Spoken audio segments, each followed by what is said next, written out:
Bentrokan bersenjata antara dua kelompok masyarakat yang terjadi di Kemang, Jakarta Selatan pada 30 April 2025 memicu kehebohan di media sosial. Netizen bahkan menyebut insiden tersebut mirip dengan aksi dalam game Grand Theft Auto San Andreas atau GTA SA setelah video kekerasan itu viral.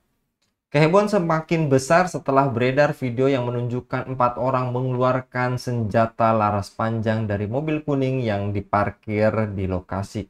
Video ini langsung menjadi viral dan banyak netizen yang membandingkan insiden tersebut dengan adegan dalam game GTA SA. Apakah aksi kekerasan dalam game dianggap seni? Apakah Grand Theft Auto yang kali ini game dan sejenisnya dicap sebagai game yang memberikan pengaruh buruk, dan haruskah dilarang beredar game tersebut? Untuk membahasnya kami terhubung dengan Bung Rizky Awal. Kita sapa terlebih dahulu. Assalamualaikum warahmatullahi wabarakatuh, Bung Rizky. Waalaikumsalam warahmatullahi wabarakatuh, Mas Anggi dan teman-teman Khilafah News Channel dimanapun berada. Insyaallah merilis trailer kedua dari game GTA 6 yang memperlihatkan lebih dalam tentang kehidupan dua karakter utamanya. Trailer tersebut juga memanaskan kembali antusias jutaan penggemarnya menjelang peluncuran resminya. Menurut Anda, game GTA ini apakah edukatif dan inspiratif, Bung? Ya, kalau apa yang terjadi di Kemang ya, artinya gini ya, peristiwa penembakan itu entah apakah didasarkan karena atas dasar premanisme yang sedang saat ini lagi bahas ramai dibahas di berbagai media. Tapi kalau kita melihat kejadian itu bisa jadi menjadi simulasi penting betapa game itu bisa mempengaruhi cara berpikir orang dan cara orang melihat sesuatu.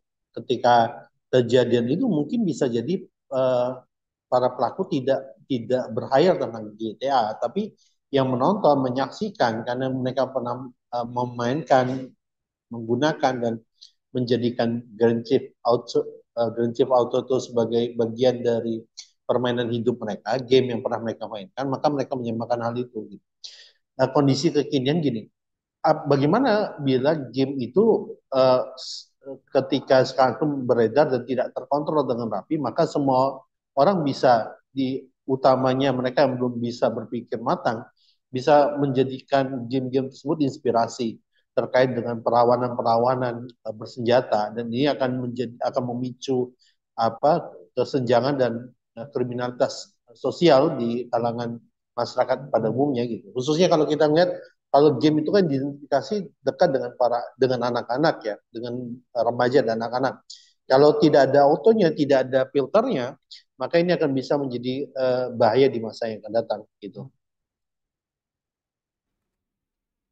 Apakah dalam konten kekerasan di game seperti GTA ini secara eksplisit memberikan persepsi anak muda terhadap kriminalisasi sebagai hal yang keren dan heroik, Bung?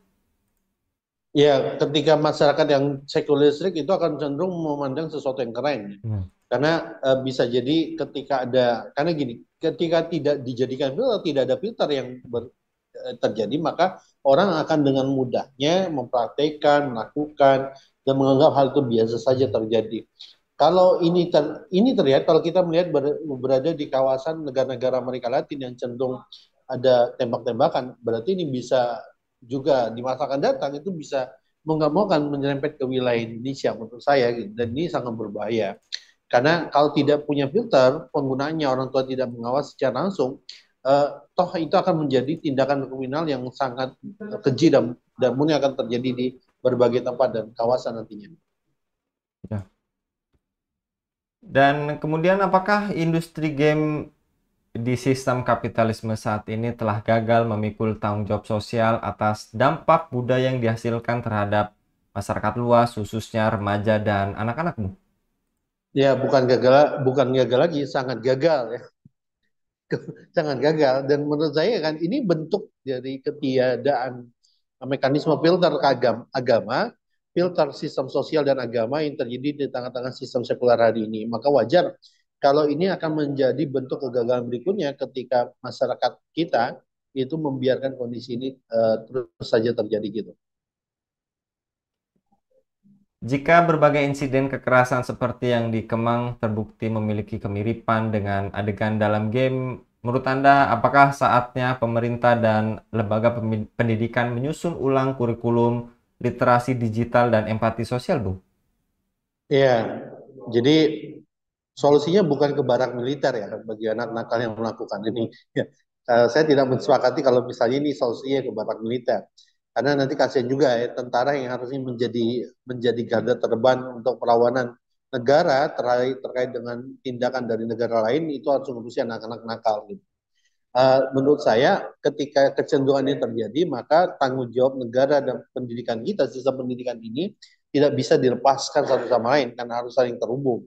Kalau negara hanya selama ini hanya menjadi fasilitator atau mediator, negara harus bertanggung jawab penuh dalam dari hulu ke hilir pendidikan kita agar tidak menjadi bumerang di satu waktu yang lain.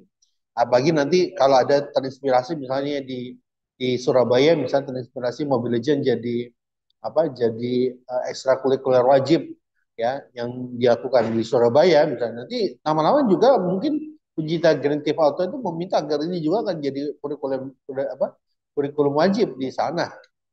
Menurut saya ini akan cenderung sangat berbahaya bagi kita ketika pekerjaan PR kita makin besar ketika kondisi sosial hidup kita, media kita itu tidak punya filter dan ketika itu tidak ada filter maka anak-anak itu tidak akan punya penyaring yang baik dan benar gitu. Nah, negara sistem sekuler hari ini tentu akan menjadi sangat berbahaya ketika kehadiran game-game ini tidak punya uh, alasan untuk tidak boleh terbit gitu. Karena harus menurut saya game-game seperti ini harus dibatasi dan sifatnya itu dilarang kalau memang sangat membahayakan bagi kehidupan kita di masa akan datang meskipun secara industri menguntungkan. Ya. Dan menurut Anda, apakah negara terus membiarkan industri miliaran dolar ini yang menciptakan dunia virtual tempat hukum serta moralitas bisa beredar bebas tanpa konsekuensi? Sementara di dunia nyata justru kerusakannya mulai kasat mata, Bu. Ya, kalau negara kapitalisme akan membiarkan ya game-game ini karena ini satu sisi menguntungkan. Karena bagi mereka yang penting adalah cuan dan cuan. Tapi bagi sistem pendidikan Islam, hal ini tentu akan dilarang. Negara harus menjadi penanggung jawab utama terkait dengan penyebaran ini secara masif misalnya dan harus dihentikan kalau berbahaya bagi kehidupan masyarakat kita di masa akan datang dan kekinian. Dan ketika negara ini membiarkan, ini bentuk lepas tangan negara kita terkait dengan masa depan generasi kita gitu. Bagaimana kita akan membangun revolusi mental? Pada faktanya game-game ini membuat kita mental dari revolusi akhlak dalam kehidupan kita berbangsa dan bernegara. Kalau Bung Rizky untuk pemaparannya pada kabar petang kali ini, mudah-mudahan ini membuka cakrawala kita bersama bahwa kekerasan yang ada di dunia nyata pun ada sumbangsihnya dari industri yang tadi menciptakan miliaran dolar dan dibiarkan oleh negara kapitalisme saat ini. Jazakallah sekali lagi Bung Rizky untuk paparannya pada kabar petang kali ini. Demikian pemirsa Elava News, dukung dengan subscribe, share, dan like. Semoga menjadi kebaikan bagi kita semua di dunia dan di akhirat. Saya Anggi Suara Radio undur diri. Assalamualaikum warahmatullahi wabarakatuh.